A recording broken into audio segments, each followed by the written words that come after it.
welcome back to Hobbit Racing. It should be fitting that we're on to part 2 of a Lancia, an Italian car, as I just spent the last month traveling around Italy. So, had a great time with the family. Everyone's back in the Shire, and it was a great trip, but we're happy to be back and getting back to the second half of this tune. So part 2. We left off right when I was about to grab the screwdriver and start loosening up that motor pod and really seeing where I couldn't push this car. So let's get to it. Get our screwdriver and go ahead and begin to do a little bit of pod float.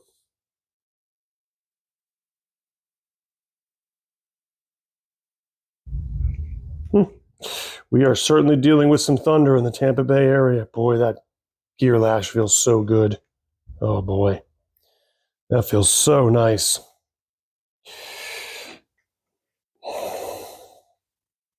Now, I can't compare it 100% to this car because this is a slotted pod. So this is a slotted angle winder pod where I've snapped out the two pieces of the chassis that created the V shape up front, and I have the rectangular angle winder pod from slotted. This car still has the V shape at the front of the pod as it reaches towards the front of the car, towards the front axle. So in this particular instance, we're just going to go ahead and, I don't know. I suppose we'll turn back a half. I missed altogether. Let's go back. Let's turn back a half a turn. And then let's do the same thing in the rear. Let's find a point and turn back a half a turn. Half a turn. Boy, that motor pod was so tight, it didn't do anything. Let's try another half a turn. Oh, I just realized why I can't get potty float. Haha, save that one for the blooper videos. I can't get any potty float because this chassis is the kind that has wings on it. I'm probably going to cut those off. I'm not a fan of them. Going back to the comment about hacking up a car. Yeah, this is the one time that you could call it hacking up a car if you want to, but there's a lot of folks that aren't fans of this. This actually is a 5-point motor pod. It has these 2 extra points on the side, and I actually think they limit the motor pod movement.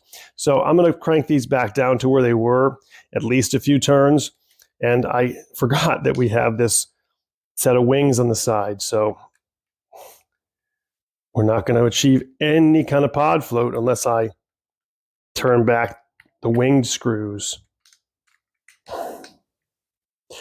And we're still not getting anything. Whoever manufactured this one, they really cranked these screws down. All right. Now we've finally got some just minimal pod float. A learning experience nonetheless as I take you through it. It's a little bit looser than it was.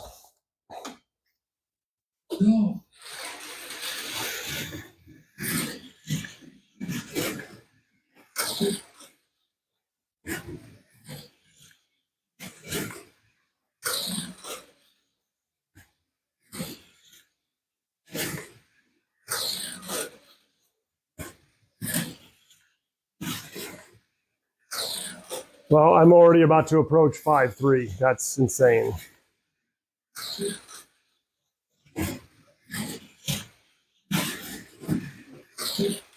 I'm running consistent 5.4s and low 5.4s, and I don't have any weight in here yet other than the magnet. So once again, 1128 in angle winder with an NSR Baby King is a great place to be. And these Beta Monte Carlos sit so well on the track. They really behave very well overall. That I think I'm going to be very happy with the way this car is going to behave. I'm not entirely sure I'm going to understand whether or not I like this pod this way. I'll have to continue to. I'm going to have to continue to loosen things up to understand if I'm really getting movement or if I'm just loosening these screws and the washers inside are hurting me. The driver's side, if you allow the expression, they drive on the same side of the road in Italy as we do in the United States. But for those of you internationally listening in the UK or Australia or otherwise, I guess we'll call it the left side of the car if you're looking from the rear. I can get that pod screw to move. I can definitely see the pods loose on that side, but I can't seem to really confirm that the pod is moving on the other side. It shouldn't be that hard to deal with. There's nothing holding it. There's nothing holding it up, and eventually the screw is just going to come out. Boy, that's an odd one, I got to tell you. I'm moving the whole chassis instead. I'll have to take a look at this with the body off, because at some point there will be negative returns if you create too loose an environment. If you create too loose an environment, then you're going to rattle. And I've got this. There you go. Now the screw is out. So that's not the answer. Clearly, that's not the answer. I don't know why the one is moving and the other isn't. Well, we may have to pause, and I might just have to play around with this because I'm already at a really good place.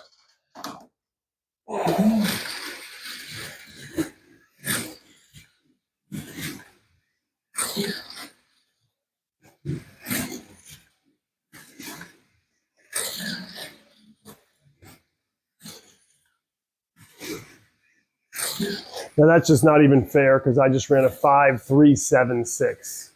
So that's wonderful. And I'm certain that the brake could come down and that the acceleration profile can be increased. When you have these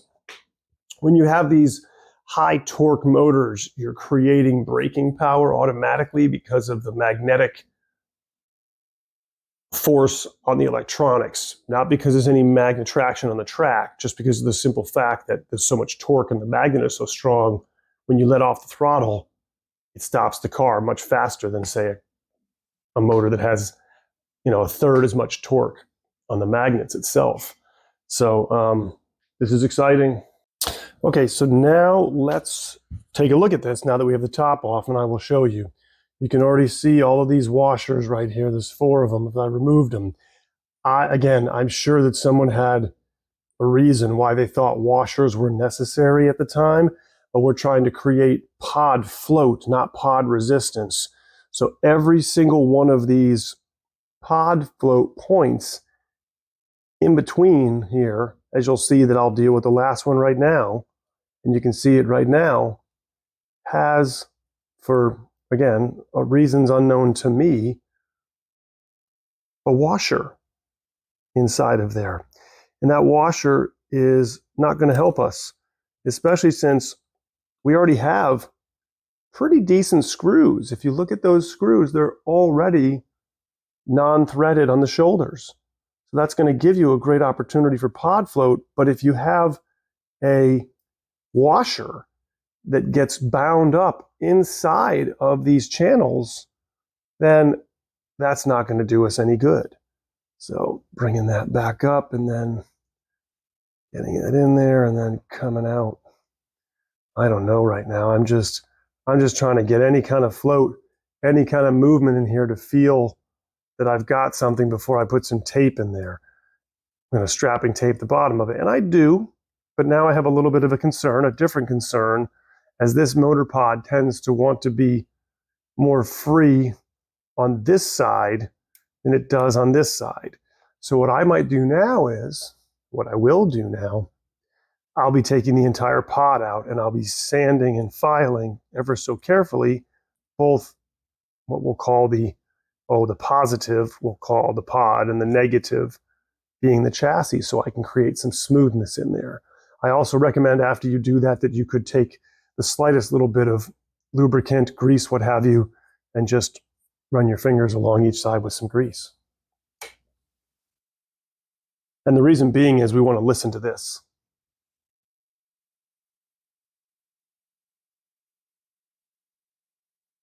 Hopefully you can hear that. I'll do it up against my microphone. That's creating friction. And now we've got things separated and just inverted. And so no matter which side you want to work on first, you could take the motor out if you felt like it. I certainly don't want anything to go inside of there, so I'm going to hold my thumb over it. And I'm just going to carefully just, give ourselves, create some frictionless points here, coming across here a few times. It doesn't take much, believe it or not. It really doesn't take much. You just want to get that, like anything, just like when we're going to deal with these tires here, right? You can see, shoot, I don't even need to do anything other than hold it up to the camera, and you can see sharp edges on that tire. We just want to get rid of the sharp edges all over this thing, right? Whether it be the tires. Now, the interesting thing is on the motor pod, there actually are some angled pieces here, and a little bit there. But these spots are absolutely 90 degrees, as is these right here are 90 degrees. So we definitely want to hit those spots. So we've really gone ahead and given it a good once over. You probably can see that in the light there, can show that angle. Really give it a good scuff along all points of contact. And so now what I'm going to do is I'm just going to come back and probably put the tiniest little bit of grease on my finger and run it around there. So go ahead and set this down and just get the tiniest little. You could do with oil. I think the grease will last longer. Not that we want it to, be in the way of too many things, but just, just get the tiniest little bit on my hand here, my finger, and just, be able to rub it in and just, touch upon the edges of this, right? We're just trying to, friction is the enemy, right? Everywhere we talk about what goes on in the slot car world, friction's the enemy. So do it one more time.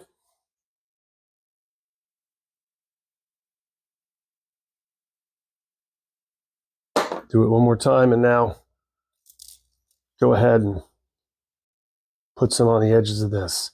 You might even be able to see that now that I did that there. I'll clean up any that I got on the edge of that tire, but you should notice that it's getting pretty slick colored now. And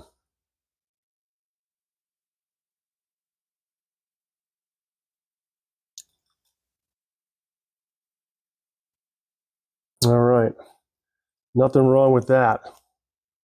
Nothing wrong with that at all. Hopefully we can keep some good float now. I will put it back together and see what we got. All right.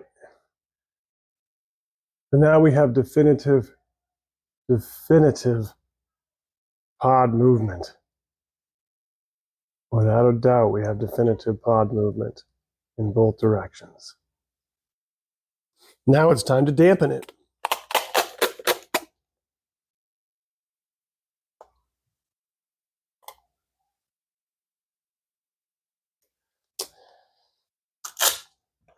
I think that's too wide, but we'll see.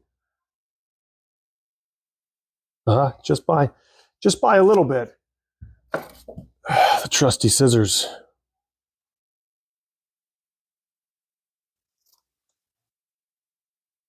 Let's see if that's better. Perfect. Perfect, perfect, perfect. So the goal here is to lay this down on the chassis first, and then carefully let it contact the motor pod. I am not looking for the motor pod to have a lot of contact right now until it settles in on the track. But I do want it to touch the chassis. And then I'll let the rest of that happen either by my own hands here in a moment, and more so as it starts to get settled in on the track, because we just want that little bit of help, right? We just want it to gradually come in contact with that and help settle that in. You can always take it off and put it back on there if you don't like the way that it's settled either, right? It's just tape. It's just tape. So just like that, we've pretty much got the tune set, with the exception of if we're going to add any weight to this car. But we're still dealing with the magnet in the rear of the car, and a little bit of extra weight, quite frankly, in my opinion, the way that the suspension of the pod is handled. And then also, don't forget, you've got quite the heavy Baby King. That Baby King weighs quite a bit too, so it changes the difference. I probably should weigh a Baby King and weigh a flat 6, and then show the difference. Created just the tiniest bit of body float in the back and the tiniest bit up front. I'm not quite sure whether or not I'll need to do any work on the chassis. Typically, the Beta Montecarlo already has that sliver of daylight that you can see right here, and then maybe ever so slightly you could take some off of that edge of the chassis if you felt like it was getting hung up. Mine does not. Mine does not appear to be getting hung up at all. So I think we're ready to take it back to the track and see what we can do. Excitement. Time to see what this car can do on the track in a good tuning spot. Okay, let's go back to our regular view so you can get a nice full shot of the track as we are back ready to put this guy out here. We have knocked the edges off the tires as well. So we'll give a little overview while we're talking about it to that point where we've reached a really, really solid tuning point. Quick-Select CB34Fs are on here. I snatched up a lot of the last firms that were manufactured. Can't really get a hold of the firms anymore once they're going to be gone. But we've got CB34Fs, 1128 on the pinion, Baby King, 17,000 RPMs, 245 grams per centimeter of torque. I've got the magnet in here just for weight. I've got that heavy Baby King also helping me out. I've got those axle spacers, 0.005 all the way around at all the points to reduce that friction. And just a little bit of body float has been achieved, just enough to get it to slide around where we've got those nice screws that don't have threads on the shoulders. So, boy, this could be exciting. Just love these Group 5 cars, and this is my second Beta Montecarlo, and I think this car is going to be awesome.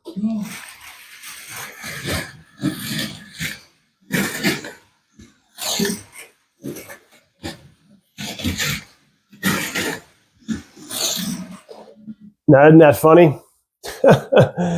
I just came around the corner of the Dunlop signs and just made a major hiccup, probably because of the tires and some weight needed, and just ran a 5.35 and, gave ourselves the old blip sound from the TrackMate. So it's good.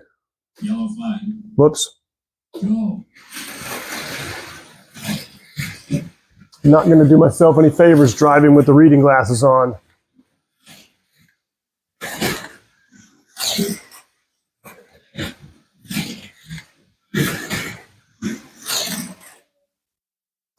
First 5.2 right there. We got a 5.29. That's exceptional already.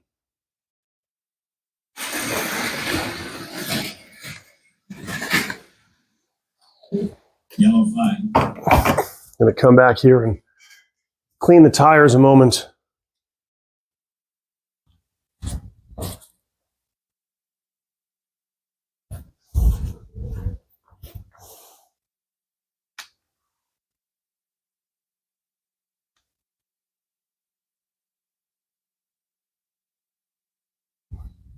I'm definitely seeing some weight needed in the gooseneck. If I want to lean on it in some of the corners where I expect the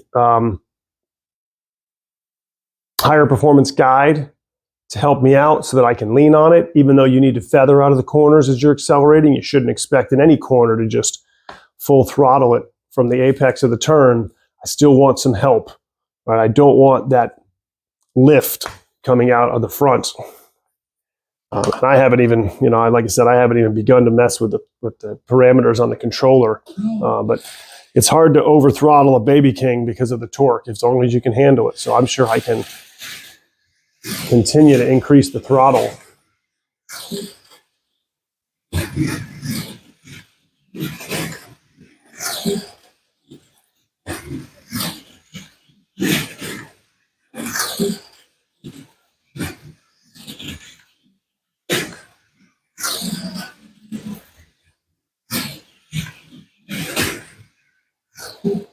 Oh, that was a 5.24, and I'm sure that it's going to get even better. I'm going to come an entire hour, if you'll allow the expression, on the dial for the brakes, because the Baby King just stops the car immediately. One of the tricks that I like to do is I pick the longest straightaway and try and reduce my throttle point as if I'm taking the lap regularly, but don't get back on the throttle. So I'll come all the way down, screaming down the front straightaway, let off the throttle, and instead of picking back up when I get to the apex of the first turn, see where the car lands. If I land at the midpoint of the turn, if I land at the apex, I probably got the brake right. And I probably also, to be fair, let off the throttle at the right point to make that happen. But as you get used to the tracks that you run at, A, you know where your braking point is, and so B, you can calculate where you want that braking sensitivity to be to match your own hand-eye coordination or eye-hand coordination. So let's do it on this lap.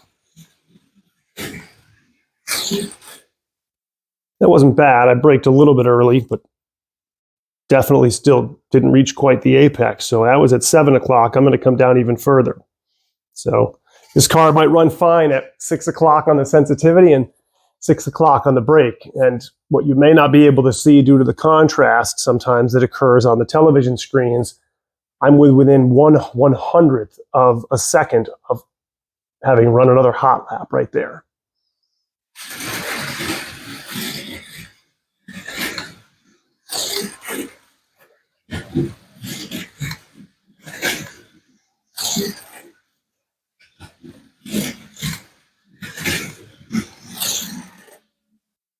And there it was. There's a 523.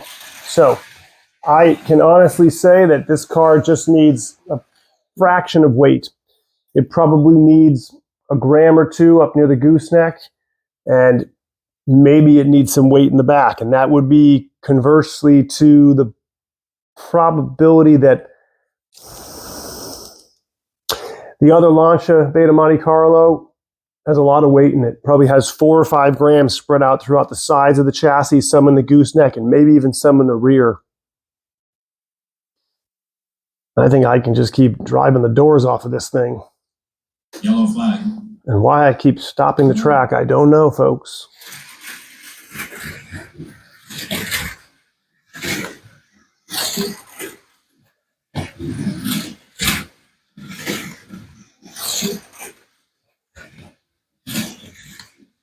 Here comes one. Oh, I thought for sure that was it.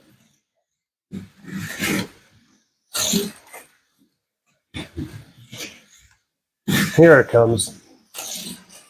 Yep. By a couple thousands. I could feel it though. I'm getting used to the car. The car is getting used to the track. It's a love-love relationship. Let's put some weight in it.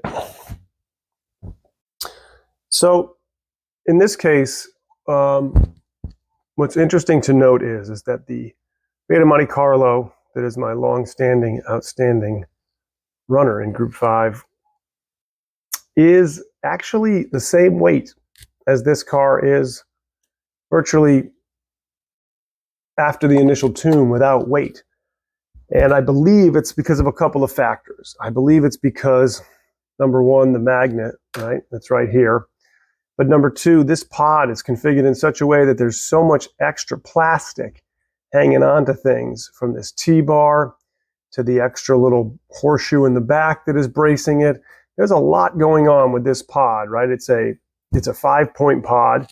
It has the wings, which some of the newer slotted ones do have on it, but then it has this contraption up here, this T-frame, and then this horseshoe in the back that, as we saw from some of the extra parts that I was rifling through to get the taller motor mount for what is a long can motor, but a taller than flat 6 long can motor, it all adds up, right? It all adds up in terms of the weight, and it's putting the weight where we want to. We want 60% or more of the weight in the back of the car. Now I'm going to have to put some weight here, as we know the car was lifting from that initial launch point. But the interesting part is that I have so much weight in this car with a standard slotted angle winder. Well, it might be a 0.5 millimeter. I take it back. It might be a 0.5 millimeter offset. But either way, it's an angle winder, and it's the rectangular pod, so it's missing these 2 triangular pieces that you can remove from a sideways chassis. And then it's got weight. I mean, there's a huge piece of weight right here in it. There's weight on the sides. I'm pretty sure there's a piece of weight right there. And so all of that added to the same amount. So it's no wonder this car is handling so well out of the box, except we need to get the front to be planted. So I don't know that we're going to go out of our way to go to too much trouble. That was an easy thing for me to say, apparently not. I don't know that we're going to go to too much trouble or go out of our way to create pieces of weight that could go in here, or even something creative to go around here, even stacking on top of it. Maybe weight is allowed on the motor in your specifications of your class of racing. I think we're going to start out with a small piece here. Well, a small piece, but we might double down on the weight. So we might use a thicker piece of weight. We might double up on the tape itself. I have golf tape. I have all different kinds of choices. They even tell you right on this particular golf tape I have, it actually says on the label, 2 grams per inch. It's good to know when you're actually cutting it out. Clearly, we're not going to get an inch in there, but we're going to start out, we're going to put some weight right there. So after a lot of snipping and chipping away, I have 1.3 grams of lead right there. Obviously, that's a very thick piece of lead that I had to do some crazy carving off of to get that piece. A very thick piece of lead, not your standard kind that you might buy from Professor Motor or thereabouts. So I'll probably reinforce that with some super glue along the edges, even if super glue and lead aren't compatible. Plastic and super glue are compatible. And so if I end up filling that a little bit over the top, the super glue will lock into there. The adhesive on the bottom is a little bit weaker, a little bit older piece of lead, but it looks like it's going to fit the purpose perfectly. I can't really do much more other than potentially double that amount of weight and create a piece the same size on it. Let's try that.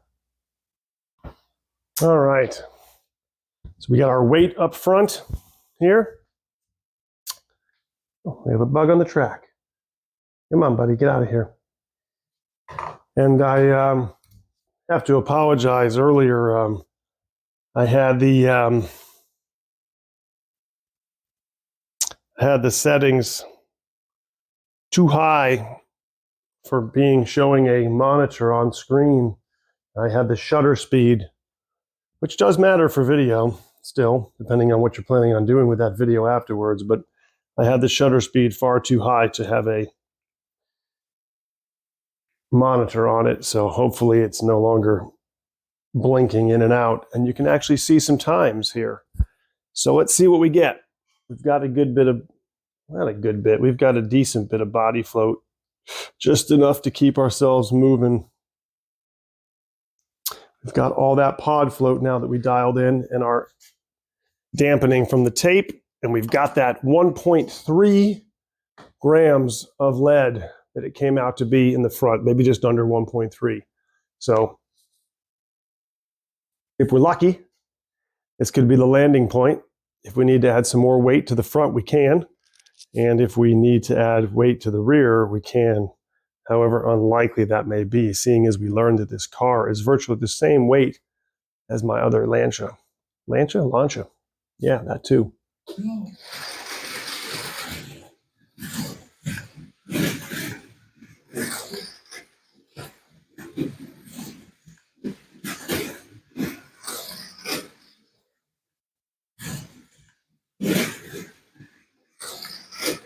Driving ever so wildly.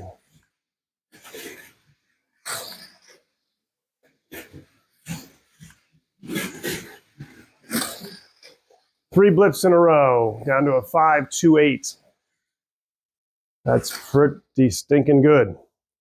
Yellow flag. Let's clean the tires a second. I'm running right here about 630 and 630, which is where I happened to land the other day. Again, these Baby Kings really can take the electrical potential punched up on them.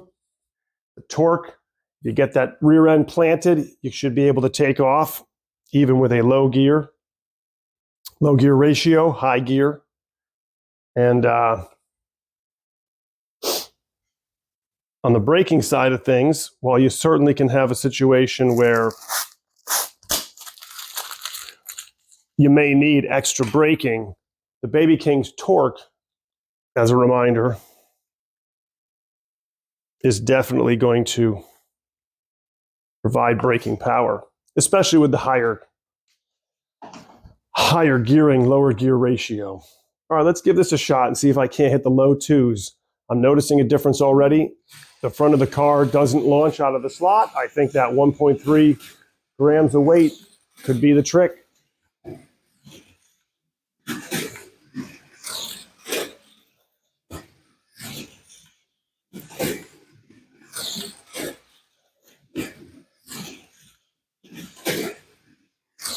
Looking very smooth. I haven't replicated everything I did last night, but that's only a matter of time.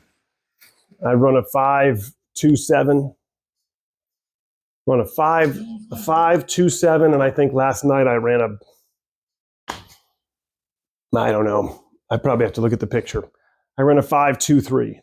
So tires are breaking in, and it should be noted, you get that fresh out of the box sensation, even if you knock off the edges, which I have knocked off the edges, and you get a nice wear pattern. You may turn an anomalous lap with a set of silicone tires that is grabbing on like like they never will grab on again because they're fresh out of the box. And that's okay. But the car should get faster over time with the motor brake in as well. So even if you produce a lap that you think you can never do again, you should be somewhere in that range going forward. But I have noticed every once in a while that I'll throw a pair of quick slicks, especially CB58s. CB58s have a lower profile. CB49s tend to have a lower profile.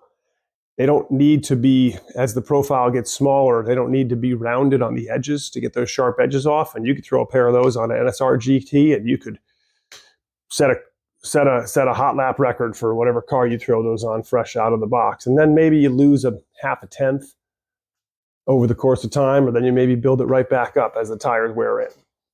All right, I'm going to try and see if I can't do something special here and do something almost unheard of for a Group 5 car.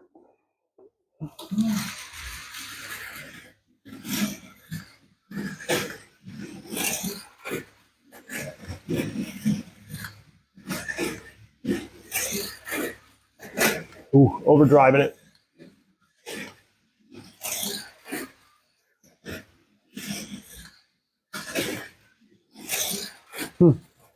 Just not quite getting it. Nope, I'm still sticking 5.27, 5.29. I see a little bit of a chirpiness there that I might want to address. A little bit of chirpiness, but at least we're now getting the front end planted so that when we take off, we're no longer seeing that little blip of the front of the car pick up. So I'd rather have if that's really true, 400th slower time as opposed to the front of the car wanting to launch out of the slot at certain places when I pick up pace. And remember what I just said. Maybe I ran a time that's theoretically unachievable because of the fresh tires. The motor's braking in. I might even be able to go up on the brake just a little bit. But if this is where we land, I will never complain about running a 5.2 in red. Because running somewhere in the 5.2s in red means that I'm going to get less than 5.2s in yellow. And so that's outstanding to be able to run 5.1s or less in the shortest lane.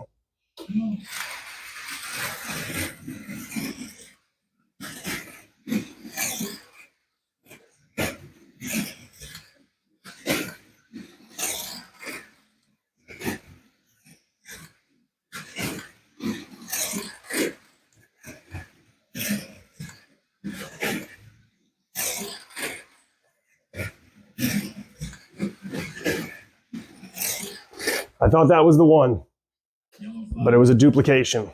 Well, I'd say that you guys want to keep watching me try and hit the 5.1s, then we could be here for a little while. But I ran a couple of really nice clean laps right there. 5.228 on that lap and 5.212. That's outstanding. That means I could take a Group 5 car and run maybe 506, a 507 in yellow. Wow. And it's just so smooth. You know, it's just such a smooth driving car.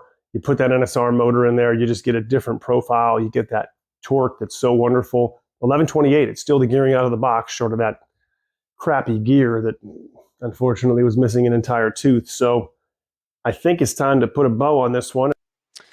Well, that was just a great result. If anyone follows along and understands the timing system for good times to be laid down on the War Eagle River track at Hobbit Racing Park to, yes, have a GT car, albeit with a Baby King, a very strong motor, but to be able to do something like that with a sideways or slotted performance-based car as opposed to, say, maybe an NSR or even a Thunder slot, or an NSR Can-Am, a Thunder slot Can-Am, or an NSR GT, where you're really starting to push the boundaries of what we can do in 30-second scale performance.